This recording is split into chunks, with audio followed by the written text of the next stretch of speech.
మామూలుగా తెలంగాణ ఆంధ్రప్రదేశ్ విడిపోయేటప్పుడు కూడా ఇంత ఉత్కంఠత లేదు.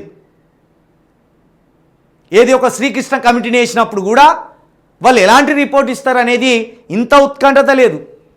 మొన్నటికి మొన్న ఎస్సీ వర్గీకరణ జరిగింది, దానికి ఒక కమిటీ వేసిండ్రు, ఇంత ఉత్కంఠత లేదు.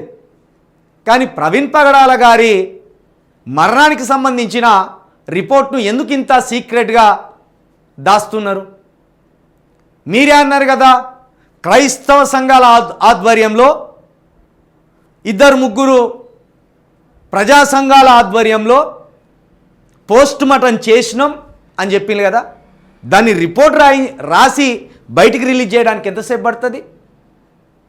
ఒక మనిషిని పోస్ట్ మార్టం చేసినాక మనిషి ముఖం మీద ఏం జరిగింది, బాడీ మీద ఏం జరిగింది, కాళ్ళ మీద ఏం జరిగింది అనేది టోటల్ బాడీకి సంబంధించి ఒక రిపోర్టు ఆ డాక్టర్ల చేతిలో ఉంటుంది కదా, పోస్ట్ మార్టం చేసిన డాక్టర్ల చేతిలో ఉంటుంది కదా. దాన్ని రాసి ఇవ్వడానికి మీకు 14 రోజుల సమయం ఎందుకు పడుతున్నది?